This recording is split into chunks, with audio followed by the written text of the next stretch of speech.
ملازمت پہ تھے تو تبھی ان کے بارے میں کہا تھا کہ یہ جسٹس منیر پرو ہے، اور پشتوں میں ایک کہاوت ہوتی ہے کہ سفر کا مہینہ تو نکل گیا اور پیچھے بلائیں جو ہیں وہ اب ان پہ جھاڑو پھیرنا ہے۔ تو جسٹس منصور علی شاہ صاحب نے جو خط لکھا ہے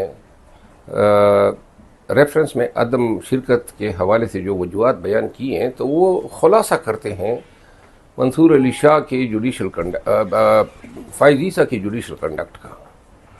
یہ تاریخ میں واحد جج گردانے جائیں گے جنہوں نے اپنی ہی ادارے یعنی کہ عدلیہ پہ کاری ضرب ثبت کی۔ یہ عدلیہ کو ڈیوائیڈ کرنے میں، کمزور کرنے میں اور انتظامیہ کا اس کو باجگزار بنانے میں اس نے بڑا کلیدی کردار ادا کیا۔ ناانصافی میں اس نے وہ تمام ریکارڈ توڑ دیے جو پہلے کے چیف جسٹس صاحبان جس طرح ثاقب نثار تھے یا افتخار چودھری، ان کے اور جسٹس منیر کے ریکارڈ توڑے۔ یہ بدقسمتی ہے پاکستانی قوم کی کہ ایسے نفسیاتی اشخاص جو ہیں جو ذہنی طور پہ بیمار ہوتے ہیں، اور یہ بھی افتخار چودھری کا لگایا گیا پودا تھا، اس کی ڈائریکٹ چیف جسٹس بلوچستان تعیناتی بھی سرے سے غیر قانونی اور غیر آئینی تھی، اور اس کے بعد جو ہیں اپنے دورے چیف جسٹس کے منصب کے دوران جس طریقے سے اس نے انصاف پہ چھری پھیری، پاکستان تحریک انصاف کو الیکشن میں بے نشان کیا، لوگوں کو اٹھائے جانے کے مقصد جو اٹھایا جانا ہے، اغوا کیا جانا ہے، تشدد، اور پاکستان تحریک انصاف کے ساتھ جو ہوا ان مقدمات پہ یہ جس طرح فریق بن کے اس نے ان ظالم و جابروں کا دفاع کیا، پھر انہوں نے یک بعد دیگرے ری کاؤنٹنگ کے نام پہ نون کو سیٹیں دلوائی، پھر اپنی ہی ایکسٹینشن کے لالچ میں انہوں نے ضمیر فروشی کے حوالے سے ریویو کا فیصلہ 2 دنوں میں دیا، اور اس کے اور ان گنت جرائم ہیں۔ وقت آئے گا ایسے لوگوں کا احتساب ہو، ان کو قانون اور عدالت کے کٹہرے میں کھڑے کیا جانا چاہیے۔ محض یہ کافی نہیں ہے کہ کوئی جرنل یا جج گزر گیا اور ریٹائر ہو گیا تو یہ ایگزمپٹ ہیں پراسیکیوشن سے۔ پاکستان میں ایسے آئین سازی کی ضرورت ہے کہ جہاں جج صاحبان نے عدالتی نظائر سے اور انصاف کے پیمانے سے ہٹ کے فیصلے دیے ہیں، تو صرف یہ کافی نہیں ہے کہ یا وہ فیصلہ کالعدم ہوا یا اس پہ عمل درآمد نہیں ہوا یا عمل درآمد ہوا، بلکہ ضرورت اب اس امر کی ہے کہ ایسے منصفوں کو کٹہرے میں کھڑا کیا جانا چاہیے، ان کا احتساب ہو اور ان کو سزائیں ملنی چاہیے۔ قاضی فائز عیسیٰ جیسے ذہنی طور پر مفلوج اشخاص کی جگہ جو ہیں وہ جیل ہے۔ بڑے سخت جسٹس بننے کی وجہ جو ہیں وہ اس شخص کا اصولوں پہ اور انصاف پہ سمجھوتا نہ کرنا تھا۔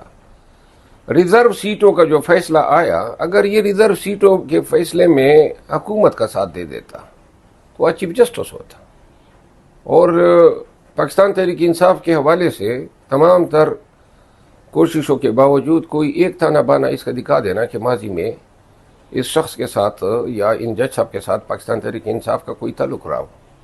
ایک منصف کے طور پہ جانے جاتے ہیں، ایک بیلنسڈ آدمی کے طور پہ جانے جاتے ہیں، اور انتہائی پڑھے لکھے آدمی ہیں اور بڑا اچھا لکھتے ہیں۔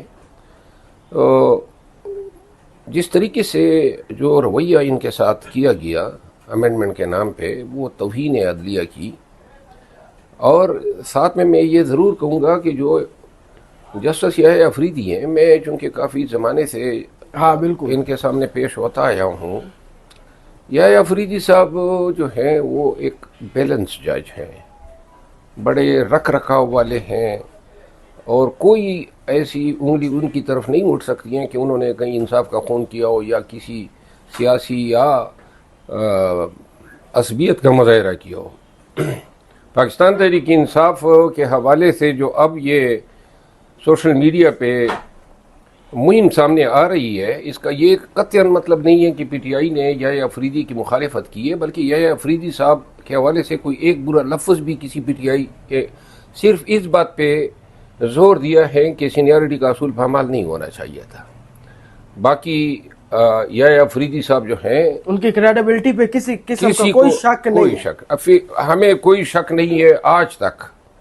اور امید ہے کہ بحیثیت چیف جسٹس جو ہیں ان سے توقعات ہیں، کیونکہ جس خاندان سے، جس قبیلے سے جو اس کے وجود میں جو خون دوڑ رہا ہے، وہ ہمیں یہ باور کراتا ہے کہ یہ شخص جو ہیں کبھی بھی ناانصافی کے آگے جھکے گا نہیں. 26ویں ترمیم جو ہوئی ہے اس میں پاکستان تحریک انصاف کے سامنے جو مسودہ رکھا گیا حکومت کی جانب سے، اس میں جو بھی امینڈمنٹس تھیں، جو بھی ان کو مسائل تھے، وہ سارے کے سارے مولانا فضل الرحمان صاحب کے گھر میں باقاعدہ طور پہ وہ دور کیے گئے، ان کے خدشات، تحفظات دور کیے گئے. ان کے مطابق شکیں جی وہ جو نکالنے والی تھی وہ نکالی گئیں. پی ٹی آئی کے بندوں نے ووٹ بھی ڈالا، اور اب جو ہے وہ پاکستان تحریک انصاف کہتے ہیں جی ہم اس کو چیلنج کریں گے. شعیب شاہین صاحب نے بیان دیا ہے. ایمینیز نے تو پیسے لے کے ووٹ ڈالے ہیں، اس میں تو کوئی دوسری رائے نہیں. ان کو شوکاس ہو گئے ہیں. عمران خان آپ کی مجھے بات مقبولیت مکمل میں تو کرنے دیں نا. جی جی آپ کا سوال آ گیا، مجھے جواب جی پوری کرنے دیں. جی جی ایمینی نے پیسے لے کے ووٹ ڈالے ہیں. جو مسودہ دیا گیا اس پہ ہمارے خدشات ایڈریس نہیں کیے گئے. کہاں ہم اس پروسیس کے فریق بن سکتے تھے کہ جی 3 سینئر موسٹ جج صاحبان جو ہیں وہ آئندہ کے لیے اسی کوشش میں لگے رہیں گے کہ حکومت وقت ناراض نہ ہو تاکہ ان میں سے کوئی بھی چیف جسٹس بن سکے. تو یہ کس طرح کی اس آئینی امینڈمنٹ تھی، اور کیوں کر ہم سے یہ توقع کی جا سکتی تھی کہ ہم اس پروسیس کا حصہ بنیں گے یا اس پروسیس میں ہم کو حمایت دیں گے. آئندہ کے لیے انہوں نے مہر ثبت کی ہے. ایک جیلی امینڈمنٹ ہے، نہ سینٹ پورا تھا، نہ قومی اسمبلی مکمل تھی، نہ اس میں جو ایمینیز حکومت وقت کے بیٹھے ہوئے ہیں وہ اصلی تھے. فارم 47 پہ آئے ہیں. سینٹ میں کے پی کا حصہ ابھی تک سیٹیں فل نہیں ہوئی ہیں. ریزرو سیٹیں این میں خالی ہے. پھر ہمارے 11 لوگوں کو اغوا کیا، پیسے دیے، اور ان کو جا کے ان کے ذریعے اگر وہ نہ ہوتے تو یہ امینڈمنٹ کہاں سے ہوتی. تو اس طرح یہ اس امینڈمنٹ کو آئینی امینڈمنٹ قرار دینا، اس کو لیجیٹیمیسی کے حوالے سے شدید جو ہیں چیلنجز ہیں. اور یہ آئندہ عدالت میں سیٹل ہوگا کہ آیا یہ جو ہوا ایوان کے ذریعے.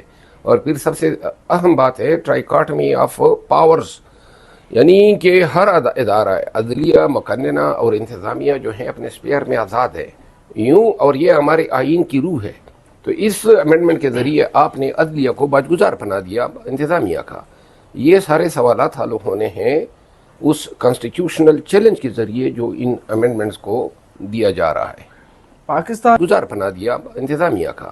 یہ سارے سوالات حل ہونے ہیں اس کانسٹیٹیوشنل چیلنج کے ذریعے جو ان امینڈمنٹس کو دیا جا رہا ہے. پاکستان